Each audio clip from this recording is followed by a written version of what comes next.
안녕하세요. 우리 선생님들 잘 지내셨죠? 우리 24년도 이제 얼마 안 남았네요. 네, 지금 오늘이 11월 8일입니다. 네, 우리가 이제 한 달 반 정도 있으면 저희가 이제 24년도가 되는데 24년도 1월부터 이 보수교육과정 매뉴얼이 달라집니다. 네, 물론 시수는 달라지는 게 아니고요. 이 보수교육 과정 안에 있는 이 교과목 시수가 조정이 되었습니다. 올해 이 보수교육을 받았던 선생님들이나 원장님은 이 3년 후에 받게 되니까 이 바뀐 이 보수교육 과정 매뉴얼에 의해서 교육을 받게 될 거고요. 이제 내년도부터 교육을 받아야 되는 대상자들이 있을 겁니다. 나는 직무교육을 받아야 돼, 나는 승급교육을 받아야 돼 라는 분들은 이렇게 달라진 이 보수교육 과정 매뉴얼에 따라서 이제 교육을 받게 될 것이다라는 거를 말씀을 드립니다. 어떻게 바뀌어졌는지 지금부터 살펴보도록 할 건데요. 우리가 지금까지 올해까지 이루어진 이 보수교육과정 매뉴얼은 2016년도에 만들어진 거거든요. 근데 2016년도 이후에 우리 보육 현장은 참 많이 바뀌었습니다. 우리가 아시다시피 개정누리과정, 그다음 제4차 어린이집 표준보육과정 이런 것들이 2020년도부터 시행이 됐고, 또 우리가 평가 지표가 평가제로 또 바뀌었습니다. 그리고 또 다른 정책이라든가 이런 것들이 바뀌었는데, 물론 강의할 때 다 반영이 되었어요. 그러나 매뉴얼은 바뀌지 않았었거든요. 그래서 이런 것들이 이 현장이 달라진 점, 또 현장의 어떤 개정 요구 이런 것들이 이제 있음으로 인해서 보수교육 과정의 어떤 품질 수준도 향상할 수 있어야 되지 않느냐라고 해서 이 보수교육 과정 매뉴얼이 개정이 되었습니다. 그리고 현행 이 보육 과정이 반영이 됐고, 또 우리 과정 간의 연계성이 강화가 되었다라는 거는, 우리가 보수교육을 보면 승급교육이 있고 직무교육이 있다라고 얘기했습니다. 직무교육도 보면 우리가 교사 직무교육이 기본 과정이 있고 심화 과정이 있거든요. 그래서 이런 것들이 서로 연계가 되었다라고 보시면 될 것 같고, 또 교과목 수가 조정이 되었습니다. 그래서 굉장히 많이 교과목 수가 줄어들었습니다. 시수는 우리가 보수교육 시간, 그러니까 직무교육은 40시간, 승급교육은 80시간, 이거는 변함이 없고요. 그 안에서 이루어지는 교과목 수가 굉장히 많이 줄어들었습니다. 우리가 승급교육 같은 경우에는 21과목씩 했었거든요. 이런 것들이 막 14과목으로 줄어들고, 또 원장사전지무 교육 같은 경우에는 우리가 23과목이었습니다. 근데 이런 것들이 23과목이 지금 몇 과목으로 바뀌었냐면 18과목으로 바뀌었어요. 교사 직무 같은 경우에도 15과목에서 10과목씩 이렇게 줄어들었거든요. 자, 과목이 줄어들었다라는 거는 그 안에서 시수가 늘어났다라는 겁니다. 교과목에 해당되는 시수가 늘어났다라는 거죠. 이거는 제가 끝날 쯤에 대해서 어떻게 바뀌었는지를 제가 보여드릴 거예요. 그리고 역량 강화 중심으로 내용이 좀 구성이 되었다라는데, 우리 항상 이야기할 때 이 보수교육 자체가 사실은 교사들의 원장님들의 역량 강화를 위해서 하는 거 아니에요?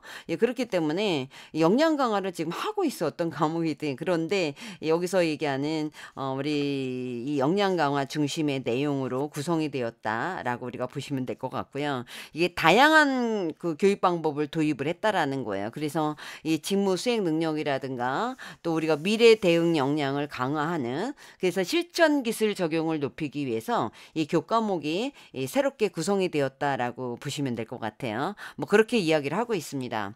또 주요 개정 내용을 보면 이 보육 환경 변화라든가 개정 사항 등을 반영을 해서 보육 과정이 지금 현행화되고 있는, 그래서 이런 것들이 반영이 됐고, 또 우리가 일반 직무 교육, 원장 일반 직무, 그 다음에 교사 일반 직무, 이 교육 과정이 기본 과정이 있고 심화 과정이 있습니다. 그래서 기본 과정과 심화 과정을 좀 더 연계성 있게 강화되었다. 그래서 교과목을 통일하는 대신 1, 2로 연계성을 좀 강화했다라고 보시면 될 것 같고요.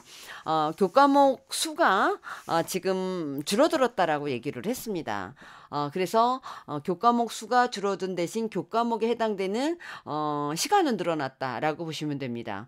우리가 교사 일반 직무는 10과목, 또 원장 일반 직무는 11과목, 또 특별 직무는 영아, 장애아, 방과후 다 줄었습니다.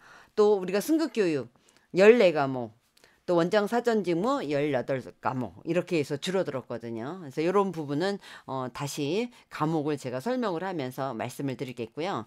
실천 기술 적용을 높이기 위해서 교과목으로 구성이 되었다. 그래서 초연교사라든가 경력자 모두에게 적합한 사례 중심의 교과목으로 이루어졌다. 그래서 막 8시간짜리들이 많이 있습니다. 예, 보육교사의 장학의 이해 막 이런 것들 막 6시간으로 되어 있고요. 또 8시간짜리 원장 사전 직무 같은 경우에는 8시간 교과목들도 또 굉장히 많이 있습니다. 이런 교과목들로 인해서 우리 교육을 듣는 사람들이 직접 참여할 수 있는 그런 사례 중심의 교과목, 그리고 실제 현장에서 실천할 수 있는 교과목으로 구성이 되었다라고 합니다.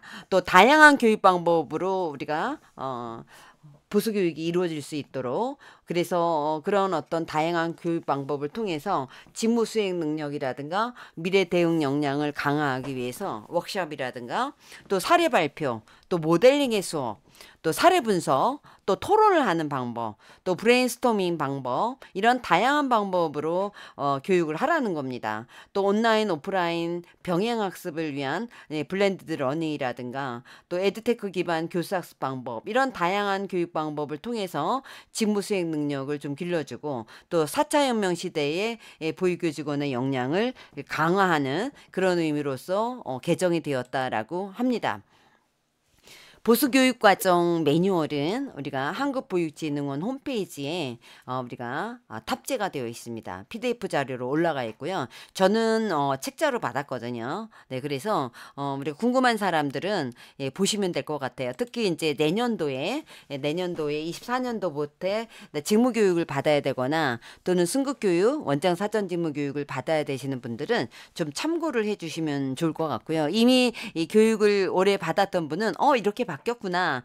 저는 강의를 하면서 내년도에는 이렇게 바뀝니다라고 이야기를 했어요. 실질적으로 저희가 유보통합이 25년도부터 이제 전면 시행이 된다라고 해서 우리가 이렇게 보수교육과정 매뉴얼이 내년에 시행이 되고 25년도는 어떻게 될지 모르니까 우리가 1년을 좀 유예하고 확실하게 결정이 되면 이 보수교육 매뉴얼을 시행을 했으면 좋겠다라고 했는데 받아들여지지 않고 내년부터 시행을 하랍니다. 또 하나는 이 보수교육과정 매뉴얼을 하면서 제가 자문을 했습니다. 그래서 이 교과목에 관련된 시수, 교과목에 관련된 그 시간, 이런 거에 대해서 제가 현실에 적용하기가, 현장에서 교육기관에서 적용하기가 조금 어려운 그런 과목들이 있습니다라고 얘기했는데 전혀 반영이 안 됐더라고요. 제가 혹시 몰라서 메일로 자문한 거를 읽어봤는데요. 반영이 안 됐습니다. 자, 그러면 보수교육과정 교과목 개편 내용이 우리가 어떻게 됐는지, 우리가 2급 승급 교육을 한번 보시면요. 네, 2급 승급 교육을 우리가 보면 4시간짜리 과목은 크게 뭐 변동이 없는데 지금 8시간짜리 과목이 있습니다. 지금 영유아 관찰 기록과 평가 8시간. 네, 관찰하고 평가하는 거를 지금 뭐 분석을 하는 거라든가 워크숍을 하든가 하라는 거겠죠. 영유아 상호작용과 놀이 지원 사례도 지금 보시면 8시간입니다. 지금 보시면 8시간으로 지금 되어 있고요. 또 교수학습 방법의 실제도 지금 8시간입니다. 영유아 발달 지원과 부적응 행동 지도도 지금 8시간. 네, 지금 8시간짜리 과목들이 꽤 있습니다, 지금. 네, 이런 경우 같은 경우에는 지금 아마 주간에 이루어질 때는 수업을 하루 종일 아마 해야 되는 그런 경우가 있지 않을까라고 생각을 합니다. 6시간짜리 보육과정 장학과 실제. 네, 지금 이 사례 발표하라는 거죠. 네, 우리 지금 교육받는 선생님들이 참여를 해야 됩니다. 부모 상담과 가정연계 지금 6시간씩 되어 있고요. 특별한 보육 욕구 및 대상 지원, 이것도 어떻게 8시간으로 지금 되어 있습니다. 이렇게 2급 승급도 지금 21과목에서 지금 14과목 이렇게 되어 있으면서 과목은 줄어들었지만 과목에 따른 시간이 이렇게 많이 늘어났습니다. 1급 승급 교육도 보면은요. 네, 지금 4시간 뭐 2시간 이렇게 되어 있는 건 있는데 이 관찰, 네, 이게 사실은 4시간짜리였거든요. 이렇게 4시간짜리였는데 지금 8시간으로 늘어났습니다. 상호작용과 놀이 지원 역량, 네, 이것도 지금 8시간. 교수학습 방법의 개발과 활용, 네, 이것도 6시간. 영유아 발달 지원과 부적응 행동 사례. 근데 이것도 지금 사실은 4시간짜리가 지금 8시간으로 지금 늘어났습니다. 보육 장학과 실행 8시간. 특별한 보육 욕구 대상 지원과 사례 탐색. 네, 이것도 8시간. 부모 상담과 갈등 해결 8시간. 우리가 21과목에서 이렇게 14과목으로 줄어든 대신 이 어떤 특정한 과목은 이렇게 시간이 8시간씩 이렇게 늘어난 그런 경우를 아마 볼 수 있을 겁니다.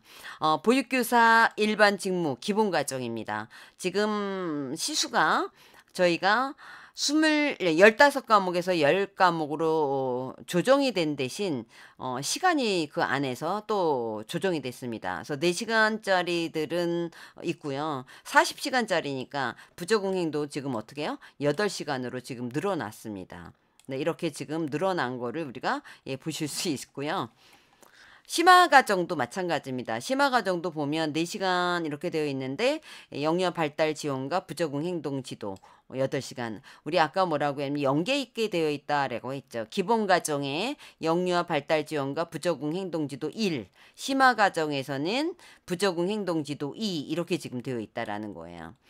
자, 우리 원장 사전 직무 교육 과목도 보면 지금 23과목에서 지금 17과목으로 지금 줄어들었어요. 대신 과목에 따른 시수가 늘어났죠. 아동학대 예방 및 대처 6시간입니다. 아동학대가 몇 시간이었냐면 3시간이었거든요.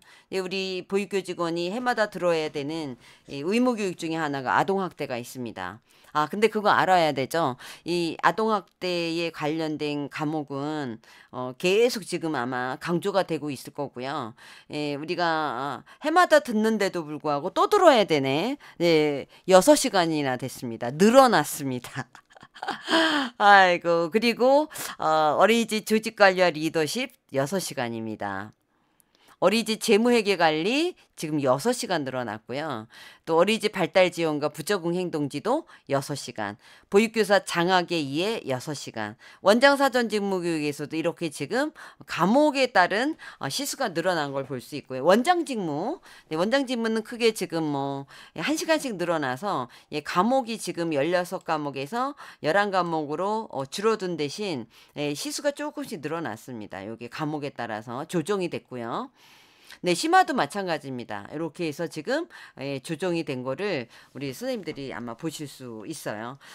걱정이 됩니다. 저는 지금 승급교육 같은 경우에 또 원장 사전 직무 교육 같은 경우에 우리가 야간에 이루어지는 경우도 있고 이게 주간에 이루어지는 경우도 있거든요. 근데 주간에 이루어지는 경우에는 이렇게 하루 동안 8시간을 계속 이 과목으로 지금 수업을 해야 되는지 아니면 나누어야 되는지 저는 지금 내년도에 또 교수님을 모실 때 하루 종일 만나야 되는 8시간을 만나야 되는 이 교수님을 어떤 분을 모셔야 되는지 지금 상당히 지금 고민이 많이 됩니다.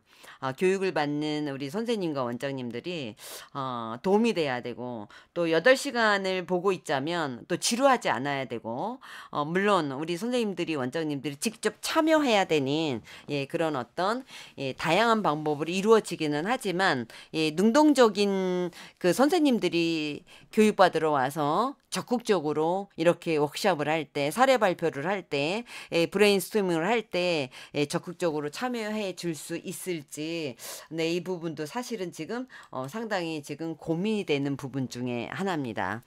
잘 지금 열심히 고민을 해보고 좋은 분을 모셔서 우리 선생님들한테 보수 교육을 할 수 있도록 좀 해야 될 것 같습니다. 어때요, 우리 선생님들? 이렇게 많이 이렇게 교과목이 숫자가 줄어든 대신 이거 과목에 따른 시수는 이렇게 많이 늘어났습니다. 내년도에 우리가 보수 교육을 받아야 되는 선생님들은 잠깐 보시고 참고를 하시면 될 것 같습니다. 자, 오늘도 이렇게 우리 보수 교육 과정이 이제 바뀌게 됐다라는 말씀을 전해드리면서 다음에 또 뵙도록 하겠습니다. 감사합니다.